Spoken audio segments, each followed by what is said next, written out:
வேங்கடம் ராம்நாராயண் அன்பு கலந்த வணக்கங்கள். என்றென்றும் மாற்றம் ஒன்றே மாறாதது என்பதை மனதிற்குள் நினைத்துக் கொண்டிருக்கக்கூடிய மகர ராசி அன்பர்களே, நண்பர்களை எதிர்வரக்கூடிய வைகாசி மாதம், குரோதி வருடம் வைகாசி மாதம் 2024 14/5/2024 மாலை 6:22 மணிக்கு ஆயில நட்சத்திரத்தில் கடக ராசியில் பிறக்கக்கூடிய வைகாசி மாதம் மகர ராசிக்காரர்களாகிய நமக்கு எப்படி இருக்கும்? இந்த மாதத்தில் நாம் எடுக்கக்கூடிய முடிவுகள் எப்படியெல்லாம் அமைந்திருக்கும்? இந்த மாதம் நமக்கு ஏற்றத்தை தரக்கூடியதாக, ஏன்னா எப்படி இருந்தாலும் 7 நாட்டு சனி கடைசி 2.5 இருக்கார். அவர் 3ஆம் இடத்தில் ராகு, செவ்வாயோடு சேர்ந்த ராகு, அந்த ராகு நம்ம 3ஆம் பார்வையாக நம்மை பார்க்கிறார்.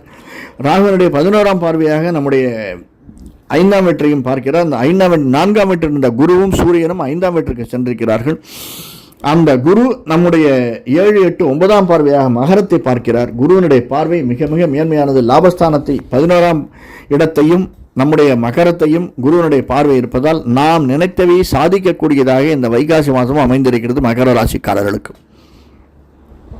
அது மட்டுமல்லாமல் நம்முடைய 4ஆம் வீட்டில் சுக்கிரன் புதனும், செவ்வாயினுடைய வீட்டிலே சுக்கிரன் புதனும் அமைந்திருப்பதால் நிலம், வீடு, மனை வாங்குபவர்களுக்கு, அந்த முடிவை எடுப்பவர்களுக்கு அப்ளிகேஷன் போட்டால் தான் ஆர்டர் வரும். அதை நாம் முயற்சி எடுத்தோமையானால் நமக்கு நிச்சயமாக ஒரு பலன் கிடைக்கக்கூடியதாக. அது சொந்த வீட்டில் இல்லை சார், நான் வாடகை வீட்டில் இருக்கேன் அப்படின்னாலும் ரொம்ப நாளாக அதுலேருந்து மாறணும்னு நினச்சிருந்தீங்கன்னா மாறுவதற்கான சாத்தியக்கூறுகள் அதிகமாக இருக்குது. தயவு செஞ்சு எடுக்கலாம், முன்னேறலாம். ஏன்னா மாறினாலும் ஒரு 1000 ரூபா எக்ஸ்ட்ரா ஆனாலுமே நமக்கு பிற்காலத்தில் அது லாபத்தை தரக்கூடியதாக, மன நிம்மதியை தரக்கூடியதாக தான் அமைந்திருக்கிறது. 3ஆம் இடத்தில் ராகுவோடு சேர்ந்த செவ்வாய் பலருக்கு வெளிநாடு செல்வதற்கான சாத்தியக்கூறுகளை சில இன்னல்கள் தரலாம். ஏன்னா பிரிவு என்பது, இப்போது கணவன் மனைவிக்குள்ளே இருக்காங்க, ஒரு ஐடி கம்பெனியில் வெளிநாடு செல்வது என்பது பிரிவு தான். ஆனால் ஒரு ப்ளஸ்ஸு ஒரு மைனஸ்ஸு. நல்ல பணத்தை தரக்கூடியதா, லாபத்தை தரக்கூடியதா, சில பிஸ்னஸ் பண்ணுக்கு 2 மாதம் வெளிநாடு போகிறது அல்லது டூரிஸ்ட் சம்மந்தமாக வெளிநாடு போகிறது அப்படிங்கிறது நிச்சயமாக பிரிவு தரக்கூடியதாக இந்த வைகாசி மாதம் மகர ராசிக்காரர்களாக நமக்கு அமைந்திருக்கிறது. அந்த பிரிவும் லாபத்தை தரக்கூடியதாக, நல்ல ஒரு ஏற்றத்தையும் மாற்றத்தையும் தரக்கூடியதாகத்தான் மகர ராசிக்காரர்களுக்கு அமைந்திருக்கிறது. அது மட்டும் இல்லாமல் செவ்வாய் 11ஆம் வீட்டுக்கு உடைய செவ்வாய் 3இல் இருக்கிறான்.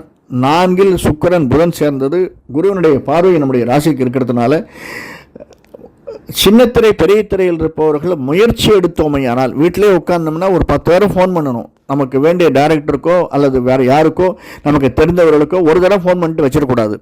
அவர் எடுக்கலை, அவர் பிஸியாக இருக்கார் அப்படின்னு 2 தடவை 3 தடவை திரும்ப முயற்சிகள் எடுத்துக்கொண்டே இருந்தமையால் முயற்சி என்பது திருவனை ஆக்கும் நிச்சயமாக பலன் தரக்கூடியதாக அமைந்திருக்கும். அந்த முயற்சியை நாம் கைவிடாத எடுக்க வேண்டும். கொஞ்சம் சளைச்சு போயிடக்கூடாது. அவர் எப்படி இருக்காரு, மற்றவர்கள் பற்றி கவலைப்பட்டாலும் கவலைப்படலைனாலும் நமக்கு ஒரு காரியம் ஆகணும் அப்படின்னா நாம தான் முன்னேறணும், நாம தான் முயற்சி எடுக்கணும். அந்த முயற்சிக்கான பலன் நிச்சயமாக நமக்கு வரும். அதே மாதிரி தான் பிஸ்னஸில் நாம் இருக்கக்கூடிய முயற்சி, எஸ்பெஷலி ரீட்டைல் பிஸ்னஸ்களுக்கு எவ்வளவுக்கு அதிகமாக முயற்சி எடுக்கிறோமோ ரீட்டைல் பிஸ்னஸ்காரர்களுக்கு நல்ல ஒரு லாபத்தை தரக்கூடியதாக மகர ராசிக்காரர்களுக்கு இந்த வைகாசி மாதம் அமைந்திருக்கிறது. நிச்சயமாக அதற்கு நல்ல பலன். முயற்சி அதிகமாக என்ன ஒன்று, கொஞ்சம் உழைப்பு அதிகமாகும். கிட்டத்தட்ட ஒரு 6 மணி நேரம் உழைச்சோம்னா இப்போ 7 மணி நேரம் உழைக்கணும், 8 மணி நேரம் உழைக்கணும். அந்த உழைப்பை நாம் கொடுத்தோமையானால் நமக்கு நிச்சயமாக லாபம் தரக்கூடியதாகத்தான் அமைந்திருக்கிறது. கொஞ்சம் பெயின் இருக்கும், ஷோல்டர் பெயின், கழுத்து வலி, காது வலி இருக்கிறவர்களுக்கு அந்த வலியெல்லாம் கொஞ்சம் பார்த்துங்க. அதனால் வரக்கூடிய மருத்துவ செலவுகள் அதிகமாக இருக்கும். அதிக நேரம் உட்கார்ந்து வேலை செய்பவர்களுக்கு இடுப்பு வலி வருவதற்காகவும் சாத்தியக்கூறுகள் அதிகமாக இருக்குது. இந்த ஜாயிண்ட் பெயின்ஸ் அப்படின்னு சொல்லுவாங்க, அந்த ஜாயிண்ட் பெயின்ஸ் வருவதற்கான சாத்தியக்கூறுகள் இருக்குது. அதனால் ஏற்படக்கூடிய மருத்துவ செலவுகளும் அதிகமாக இருக்குது. இருந்தாலும் கடவுளுடைய ஆசியம், பெரியவருடைய ஆசியம், தாய் தந்தனுடைய விருப்பம் நம்மை நல்ல வழியை நடத்தும். நன்றி, வணக்கம். நன்றி. இந்த காணொலி பிடிச்சிருந்தேன்னா லைக் பண்ணுங்கள், சப்ஸ்கிரைப் பண்ணுங்கள், ஷேர் பண்ணுங்கள். வணக்கம்.